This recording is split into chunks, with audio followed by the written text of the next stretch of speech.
गुरुर्ब्रह्मा गुरुर्विष्णू गुरुर्ब्रह्मा गुरुर्विष्णू गुरुर्देवो महेश्वराय गुरुर्साक्षात् परब्रह्मं तस्मै श्री गुरवे नमः।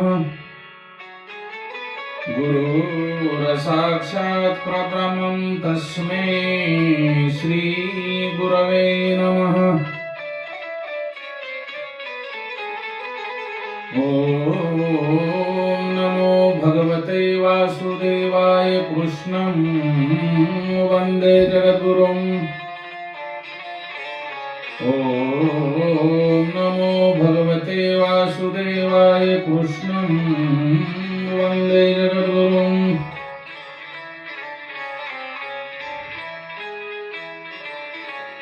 गोपाल कृष्ण भगवान की जय।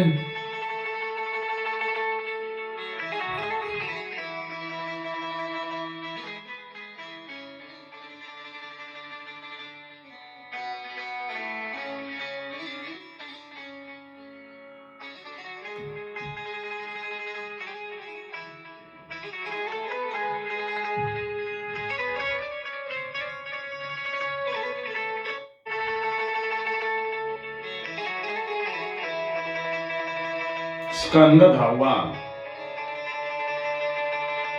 आपण भागवत महापुराणाच्या 10व्या स्कंदाच्या उत्तरार्धामध्ये आता वळत असून आतापर्यंत आपण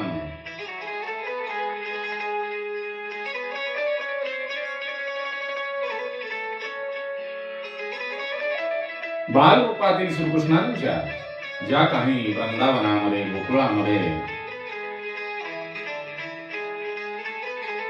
गोपी सोबत लीला केल्या,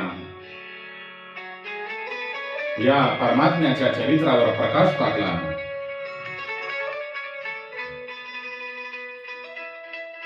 त्यानंतर गोपाल कृष्ण भगवान हे 11 वर्षाचे झाल्यानंतर नारद मुनीच्या सांगण्यावरून कंसाने धनुष्य याग यज्ञ आपले आयुष्य वृद्धीसाठी, आपलं राज्य निर्विघ्नपणे पार पाडण्यासाठी करण्याचे ठरवले आणि त्या यज्ञामध्ये देशोदेशींच्या राजांना बोलावून घेऊन यज्ञाला सुरुवात केली। त्या यज्ञामध्ये श्रीकृष्ण, बलरामजी आणि नंद बाबा यांना आणण्यासाठी आक्रोनाला पाठवले आणि स्वतःच्या हाताने आपल्या काळाला बोलवून घेऊन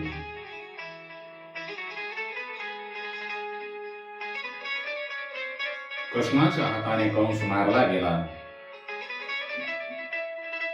इथपर्यंत 10वा स्कंद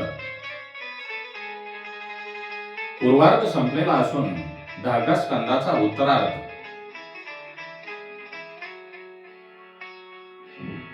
याच्यावर आपण प्रकाश टाकणार असून आजच्या भागामध्ये काली यवनाचा नाश आणि मुचकुंदाचा मुक्तिमार्ग यांच्यावर प्रकाश टाकणार आहोत।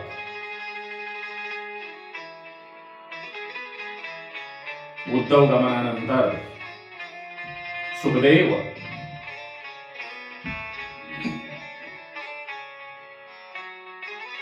परीक्षितांना कंसाचा जो सासरा होता जरासंध त्यांची कथा सांगू लागतात। सुखदेव म्हणतात, हे राजन, कंसाला 2 राण्या होत्या, आस्ती आणि प्राप्ती। या दोघी बहिणी कंसाच्या मृत्यूमुळे विधवा झाल्या आणि त्या दुःखी अंतकरणाने मथुरा सोडून आपल्या वडिलांच्या म्हणजेच जरासंधाच्या आश्रयाला गेलेले आहेत.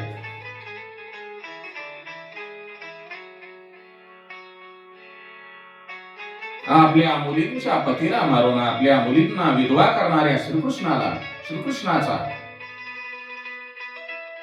जरासंधाला राग आला. त्याने तो स्वतःचा पराभव मानला आणि त्या पराभवाचे ओटे काढण्यासाठी त्याने मोठे सैन्याची जमवाजमव करून श्रीकृष्ण आणि बलरामांना मारण्यासाठी मथुरेवर चाल करून जातो. कृष्ण आणि बलराम यांच्याकडे फारसे सैन्य नव्हते, कारण कंस मारल्यानंतर कंसाच्या बाजूचे काही सैनिक मथुरा सोडून गेले होते, तर काही जरासंधाला जाऊन मिळालेले होते, तर काहींनी इतर राजांचा आश्रय घेतला होता.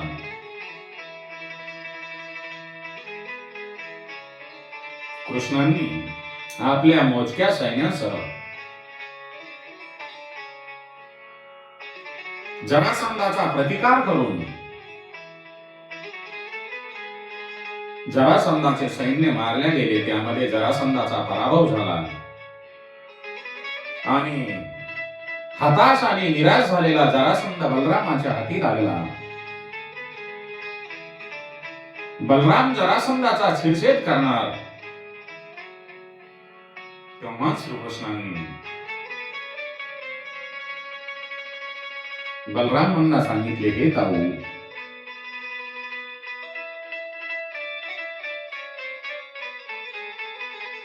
हे दादा, जरासंधाचा पराभव, त्याचा अपमान म्हणजे शिरछेद आहे.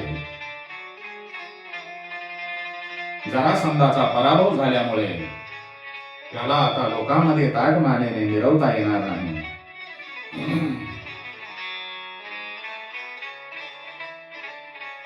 जरासंधाला हा घोर अपमान सहन झालेला नाही. कोणाला सहन होणार? आजकाल लोकांना फक्त मान पाहिजे, अपमान सहन होत नाही. त्याने आपल्या झालेल्या अपमानाचे उटे काढण्यासाठी 17 वेळा सैन्य उभे करून 17 वेळेस मथुरेवर हल्ला केला. प्रत्येक वेळेस त्याचे सैन्य मारले जाई आणि त्याला पराभव पत्करावा लागेल. पण श्रीकृष्ण आणि बलराम प्रत्येक वेळेस जरासंधाला जीवदान देत होते.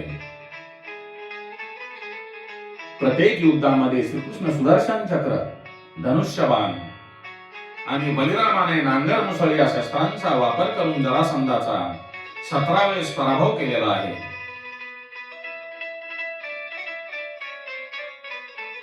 जरासंध हा नेहमी हल्ला करत आहे.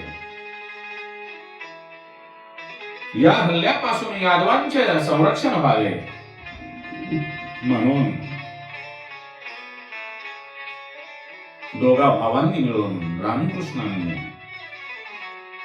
पश्चिम समुद्रामध्ये द्वारका नावाचे एक नगर बसविले. 18व्या वेळी ज्या वेळेला जरासंधाने सैन्याची जमवाजमव करून द्वारकेवर हल्ला करण्याची तयारी केली, तेव्हा नारदाच्या सामन्यावरून जरासंधाच्या मदतीला कालयवन नावाचा महादैत्य आला. कारण कृष्ण हे भगवान श्री विष्णू नारायण यांचे पूर्ण अवतार आहेत आणि कालयवन दैत्याच्या ठाई या जगातील दुष्टपणा एक उठला होता. कालयवनाबरोबर युद्ध करता करता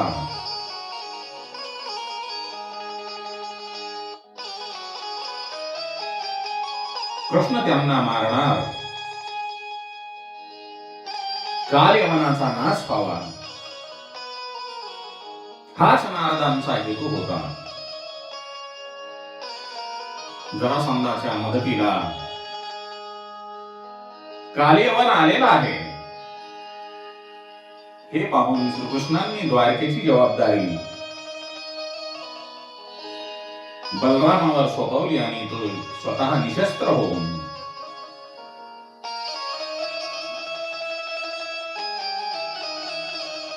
वनमाला आदी अलंकार घेऊन नगरी बाहेर पडतात. निशस्त्र अशा श्रीकृष्णांना पाहून कालयवन त्यांचा पाठलाग करू लागतो.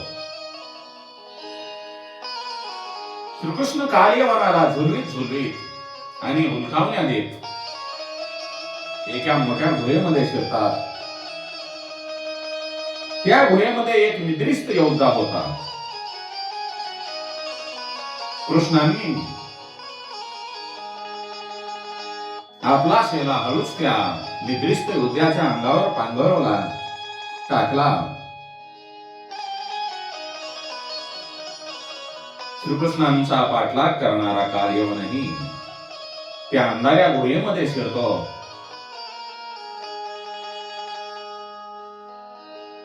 श्रीकृष्णांनी पांघरलेला शेला त्याला त्या अंधारामध्ये दिसला. कालयवनाला वाटते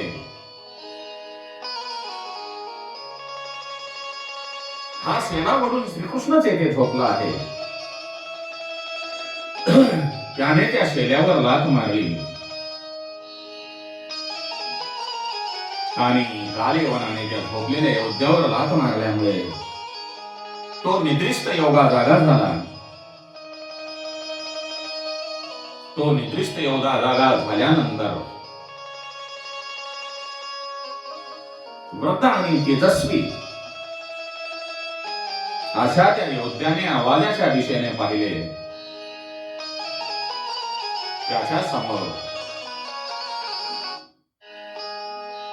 कालयवन उभा होता.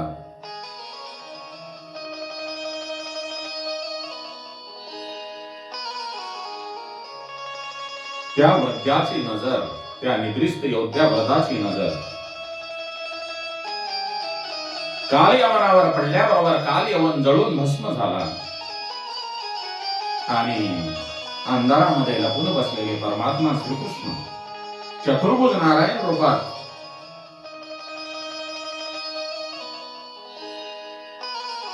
त्या वृद्धासन्मुख, निद्रिस्त योद्ध्यासन्मुख उभे राहिले. गुहेमध्ये निद्रित असलेला वृद्ध म्हणजे देवांचा सेनापती मुचकुंद राजा होता. अनेक वर्षे मुचकुंद राजाने देवांचे सेनापती पद बसून देवांचे संरक्षण केले. आणि ज्यावेळेला मुचकुंद राजा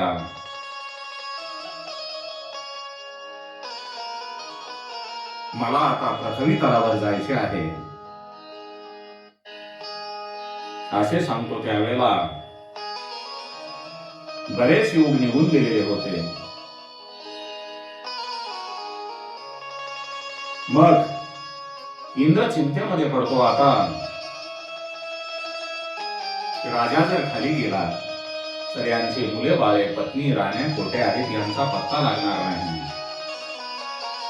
कारण या पृथ्वी तलावर आयुष्य कमी आहे.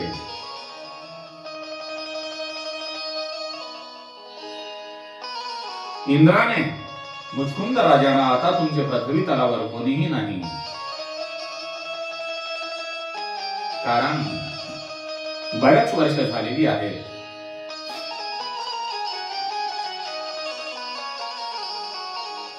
त्यामुळे आपण आता पृथ्वी तलावर जाऊन काय करणार, आपले तिथे कोणीही नाही. तेव्हा राजा निराश होतो.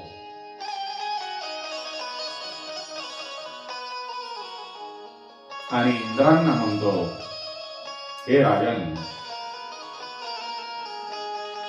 आता मी फार थकलेलो आहे. आता मला विश्रामाची गरज आहे. आता मला निद्रेचा वर द्या. आता मला चिरकाल निद्रा पाहिजे आहे.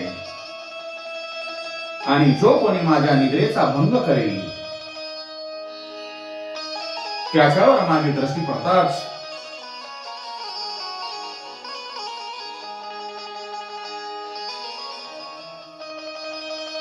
तो भंग होईल. असा इंद्राने कालयवन च्या मृत्यूसाठी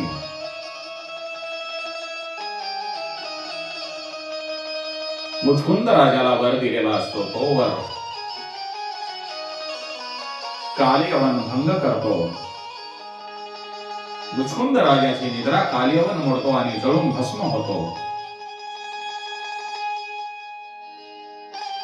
आणि कालयवन मुचकुंद राजाच्या नजरेने जळून भस्म झाल्यानंतर गुहेमध्ये अंधारात लपलेले परमात्मा श्रीकृष्ण जेव्हा त्यांच्या समोर येतात तेव्हा मुचकुंदाचे डोळे दिपून जातात.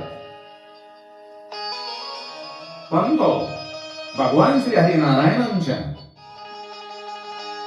त्या मनोहरी रूपाला ओळखतो. तो भगवंताला साष्टांग नमस्कार करतो. श्रीकृष्ण त्यांना उठवतात. राजा मुचकुंद श्रीकृष्णांना आपले पूर्वव्रत सांगतो आणि श्रीकृष्णांची स्तुती करतो. श्रीकृष्ण त्यांची स्तुती ऐकून प्रसन्न होतात आणि त्याला वर मागायला सांगतात. पण मुचकुंद राजा परमात्म्याकडे श्रीकृष्णाकडे काहीही मागत नाही. तो श्रीकृष्णांना म्हणतो, हे नारायण, मला काहीही नको. माझ्यावर एकच कृपा करा. माझी दृष्टी जड पदार्थामध्ये गुंतू नये. मला आपल्या अनन्य भक्तीचे वर द्या, दान द्या. मुचकुंद राजाचे शुद्ध मन पाहून श्रीकृष्ण त्याला मुक्तीचा आशीर्वाद देतो आणि सांगतो, हे मुचकुंदा, तुझे मन शुद्ध आहे. तुझ्या वासना नष्ट झालेल्या आहेत. पण पुढील ब्राह्मण जन्मात माझ्या अनन्य भक्तीची प्राप्ती होईल आणि मग तुझा मुक्तीचा मार्ग सुलभ होईल. मुचकुंदाला मुक्तीचा मार्ग दाखवून श्रीकृष्ण परत एकदा द्वारकेमध्ये येतात. त्याच्या पाठोपाठ जरासंध नव्या सैन्यानिशी पुन्हा हजर झाला. पुन्हा त्यांनी द्वारकेवर हल्ला करण्याचा प्रयत्न केला. यावेळी बलराम आणि श्रीकृष्ण जरासंधासोबत युद्ध करण्याऐवजी पर्वतावर निघून जातात. ज्यावेळेला दोघे बंधू पर्वतावर गेले त्यावेळेला जरासंधाने पर्वताच्या चारी बाजूंनी आग लावली. तेव्हा जरासंधाला आणि त्याच्या सैन्याला वाटले की बलराम आणि श्रीकृष्ण हे दोघे भाऊ आगीमध्ये जळून भस्मसात होणार. त्यामुळे जरासंधाचे सैन्य निर्दास्त होऊन परत गेले. बलराम आणि श्रीकृष्ण मात्र सूक्ष्म देह धारण करून योग बलाने द्वारकेमध्ये प्रकट झाले आणि आपल्या आत्तासह तेथेच राहू लागले. जरासंधाला जेव्हा बलराम आणि श्रीकृष्ण सुखरूप आहेत आणि ते आपल्या आप्तासह यादवासह पश्चिम समुद्रामध्ये निर्माण केलेल्या द्वारकेमध्ये आनंदाने राहत आहेत, वारंवार सैन्य जमवून सुद्धा बलरामांचा आणि कृष्णांचा पराभव करणे अशक्य आहे.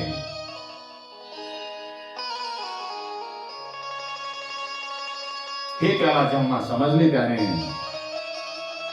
श्रीकृष्ण आणि बलराम यांच्या सोबत युद्ध करण्याचा जो आपला मनसुबा होता तो सोडून दिलेला आहे. म्हणून भावांनो,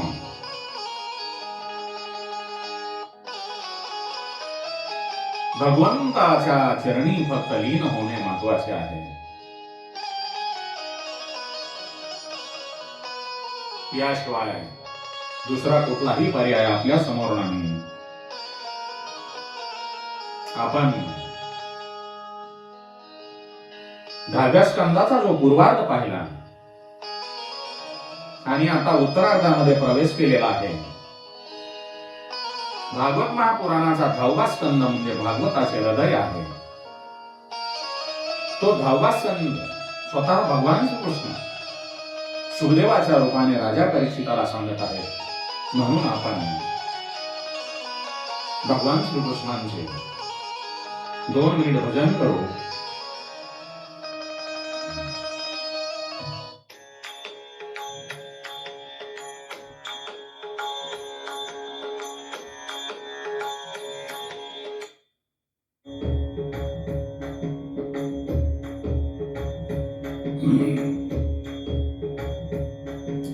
श्री कृष्ण गोविंद हरे मुरारे हे नाथ नारायण वासुदेवाय. श्री कृष्ण गोविंद हरे मुरारे हे नाथ नारायण वासुदेवाय.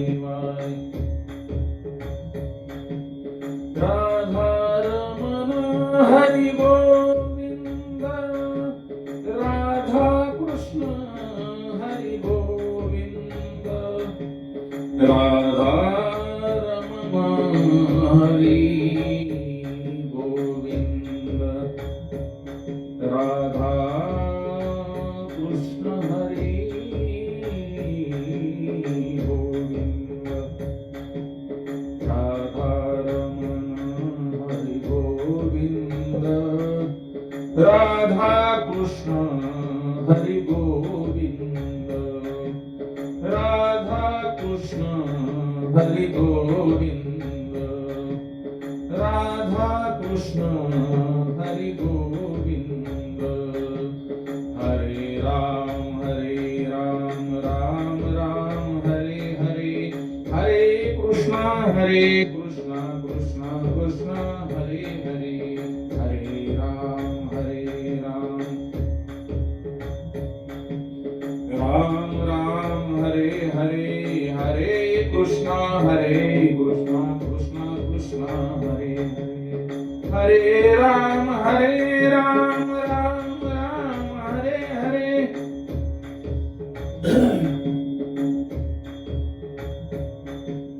हरे कृष्ण कृष्ण कृष्ण हरे हरे, हरे राम राम राम हरे हरे, हरे कृष्ण कृष्ण कृष्ण हरे हरे.